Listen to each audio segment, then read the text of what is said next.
नमस्कार दोस्तों, हमारे चैनल में आपका बहुत बहुत स्वागत एवं अभिनंदन है। यहाँ हम देख रहे हैं अभिज्ञान शाकुंतलम का चतुर्थ अंक। चतुर्थ अंक में यहाँ हम कुछ प्रमुख सूक्तियाँ देख रहे हैं अभिज्ञान शाकुंतलम के चतुर्थ अंक से, जो कि हैं इस तरीके से। इसमें से हम कुछ सूक्तियाँ पहले भी पढ़ चुके हैं। ये हमारी सूक्तियों की दूसरी क्लास है।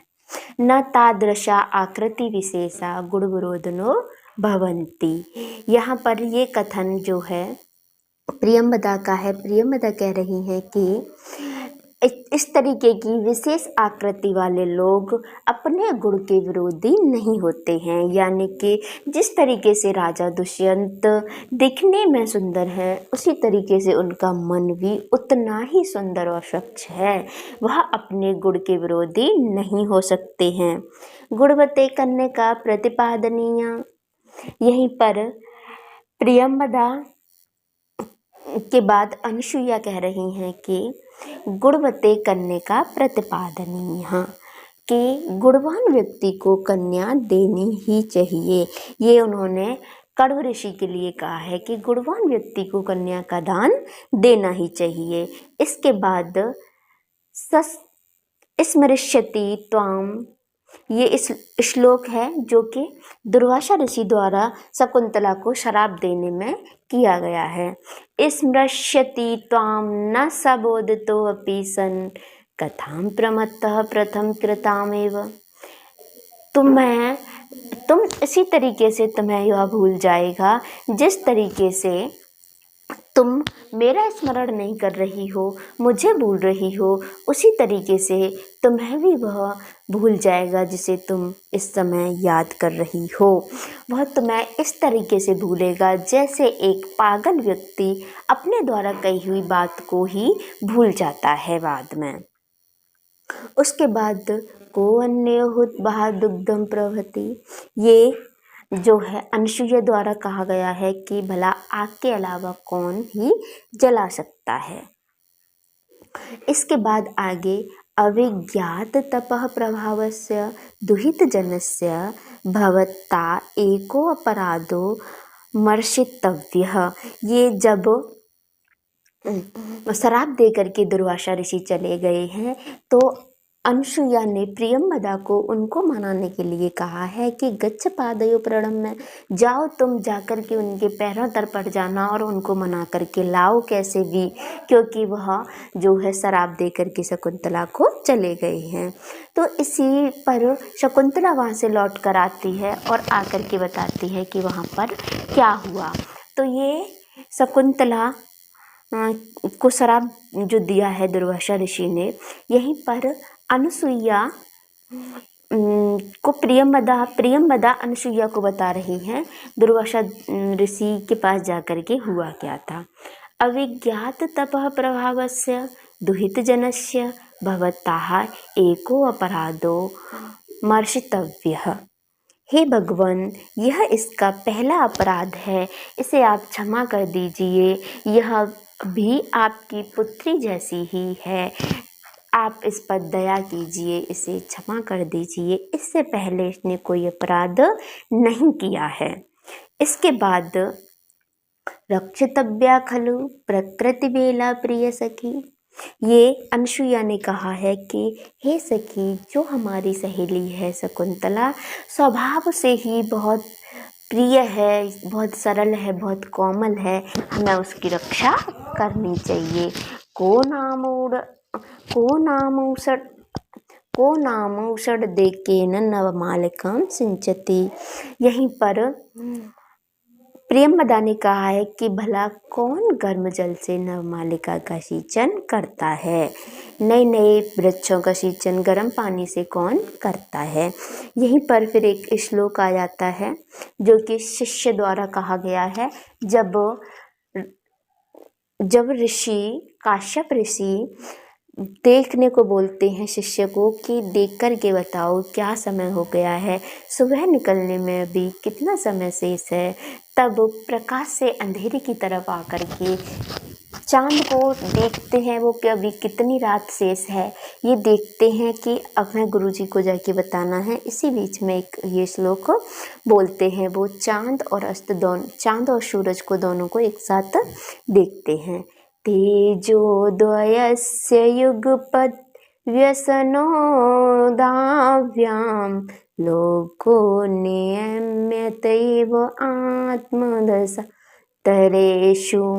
ये कह रहे हैं कि दोनों तेज जो पृथ्वी पर, जो हमारे ब्रह्मांड में दो सबसे बड़े तेज हैं, चंद्र और सूरज, दोनों एक साथ आए हुए हैं और एक का उदय हो रहा है, एक का अस्त हो रहा है। इधर चांद पश्चिम की ओर अस्त होने को जा रहा है और पूर्व से सूरज उदय होने को जा रहा है। ये दोनों मानो कि हमारे संसार को कुछ संदेश देते हैं कि हमेशा कोई चीज़ सदा नहीं रहती है, एक बार उदय तो एक बार अस्त अवश्य होता ही होता है। इष्ट प्रवास जनतान्यवला जनस्य दुःखानि नूनमैति मात्र शुद्ध सहानि। ये 20 श्लोक जो है इन्हीं शिष्य के द्वारा कहा गया है। इन्हीं शिष्य ने इसके बारे में कहा है कि किस तरीके से ये होता है। जैसे चंद्रमा के छिप जाने पर वही कुमुदमती जो रात में सर्वत्र अपनी शोभा का संचार कर रही थी, अब बंद हो गई है, उसे देखकर आँखों में वही आंसू आते हैं। यानी कि इसमें सिर्फ ये कहना है कि चंद्रमा कुमुदमती यानी कि कमल का प्रियतम है और सवेरा होते ही वह प्रवास पर चला गया है। कुमुदवती उसके वियोग में शोभाहीन हो गई है।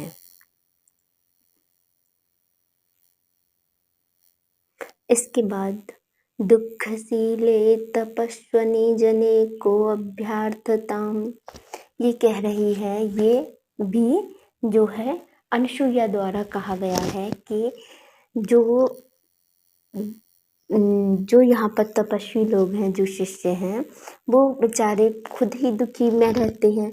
वो किस तरीके से उनको हम बताएं कि हमारे जो सखी की जो संदेश है दुष्यंत तक कैसे पहुंचाया जाए, वो उस अंगूठी को किस तरीके से पहुंचाएं, इस तरीके की उसमें वह चर्चा कर रहे हैं। इसके बाद द्रष्टव्या धूमाकुलित दृष्टे अपि यजमानस्य पावकः एव आहुति। यहाँ पर ये कहा गया है कि ये वैसे तो कण्व के द्वारा कही गई है, लेकिन अनुसुईया को प्रियंवदा बता रही हैं कि इस तरीके से कण्व ऋषि ने कहा है, पिताजी ने कहा है कि बंद आँखों से भी यजमान की आहुति सही तरीके से यज्ञ में पड़ जाती है। उसी तरीके से तुमने प्रेम विवाह किया है, गलती से विवाह किया है, फिर भी तुम्हें अपने योग्य वर प्राप्त हो गया है। इसके बाद वत्से सुष्य परिदत्तः विद्ये वा शोचनीय असि समृद्धा। यहाँ पर ये काश्यप द्वारा कही गई पंक्ति है। काश्यप जी कह रहे हैं कि हे बेटी, मैं तुम्हारे को राजा दुष्यंत को दे करके इस तरीके से संतुष्ट हो गया हूँ जिस तरीके से कोई गुरु अपने योग्य शिष्य को अपनी विद्या दे करके संतुष्ट हो जाता है कि मेरी विद्या का अब सही प्रयोग होगा, सही हाथों पे मेरी विद्या पहुंच गई है। उसी तरीके से मैं संतुष्ट हो गया हूँ कि सही व्यक्ति को मेरी बेटी दी गई है। दुर्भम अभिनिंदानि मे सखी मंडल भविष्यति, दुर्लभम इदानीं मे सखी मंडलम भविष्यति। यह शकुंतला द्वारा कहा गया है कि मेरी सखियों द्वारा मेरी सज्जा करना अब दुर्लभ ही हो जाएगा। यानी कि आज के बाद कभी मैं अपनी सखियों द्वारा सजाई नहीं जाऊंगी। उचितम न ते मंगलकारे रोधितुम। ये दोनों ही सखियों ने कहा है कि हे सखी, यह अनुसुईया और प्रियंवदा द्वारा कथित है शकुंतला के लिए कि हे सखी, मंगल समय में, शुभ समय में रोना सही नहीं है। आवरणोचितम रूपम श्रम सुलभै प्रसाधनै विप्रकार्यते। यहीं पर प्रियंवदा ये कह रही हैं कि आश्रम में ये चीज़ें प्राप्त नहीं हैं जिनसे हमें अपनी सखी को सजाना चाहिए, यानी कि जिन आभूषणों के योग्य हमारी सखी है वह आभूषण आश्रम में प्राप्त होना संभव नहीं है। चित्रकर्म परिचयेन अंगेन ते आभरण विनियोगम कुर्वः। चित्र को देख करके किस आभूषण को कहाँ पहनाना है ये हम करते। पीड्यन्ते गृहिणी कथं नु तनया विश्लेषु दुःखैर्वै। यहीं पर ये कहते हैं कि किस तरीके से भला गृहिणी लोग अपनी बेटी को विदा करने में दुखित नहीं होंगे, जब मुझ जैसा व्यक्ति, मुझ जैसा सन्यासी तपस्वी व्यक्ति इतना दुखी है, तो भला जो सामान्य लोग हैं, जो गृहस्थ जीवन वाले हैं, वह कैसे दुखी नहीं होंगे। आगे, भगवन बरह खलु एसह नासी। भगवान आपको ना पता हो ऐसा कुछ भी नहीं है, ये शिष्य द्वारा कहा गया है।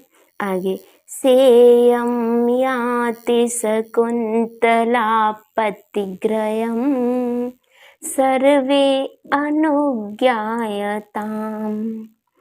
ये श्लोक है जो कि किसके द्वारा कहा गया है, काश्यप द्वारा कहा गया है। सेयं याति शकुन्तला पतिग्रयं सर्वे अनुज्ञायताम्।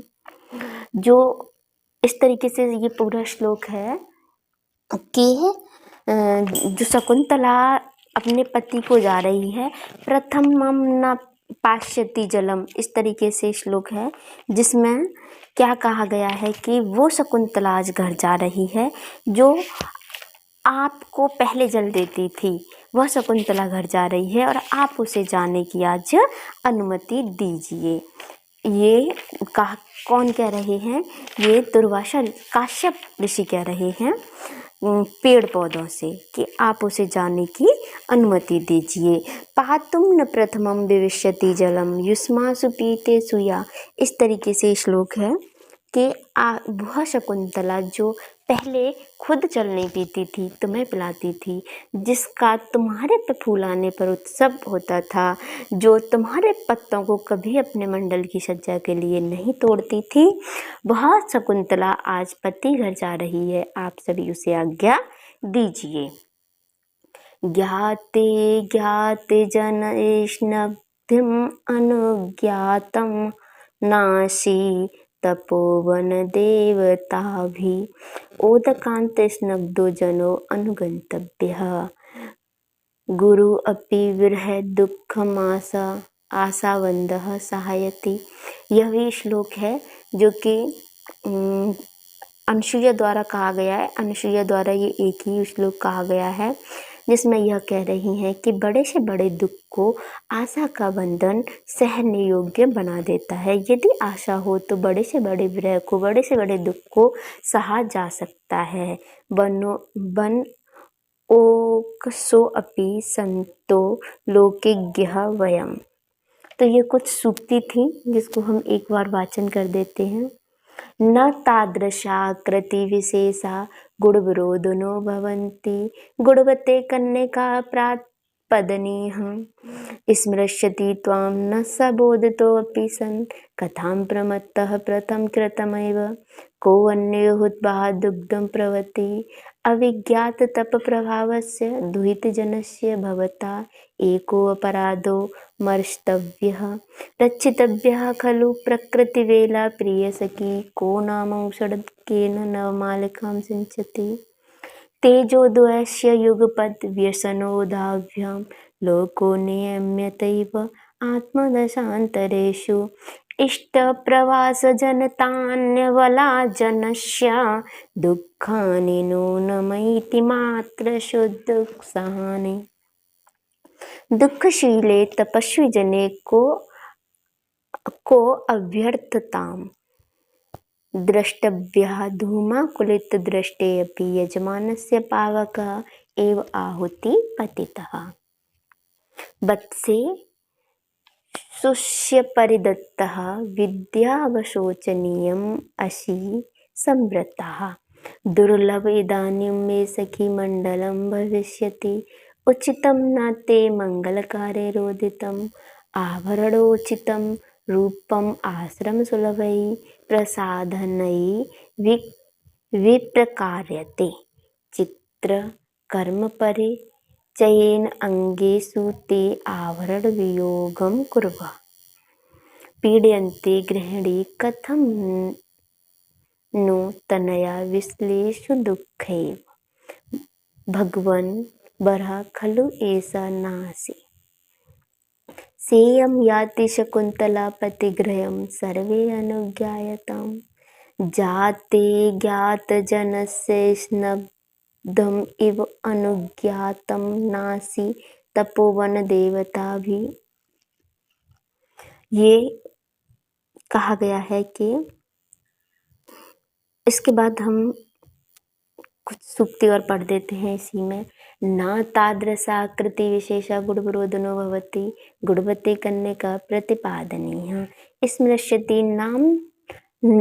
स्मृष्यति त्वां न सबोधतोऽपि सन् कथां प्रमत्ता प्रथमेव कृतमेव को अन्यो। ये पहले भी हम पढ़ चुके हैं, तो बस अभी के लिए यहाँ पर इतना ही।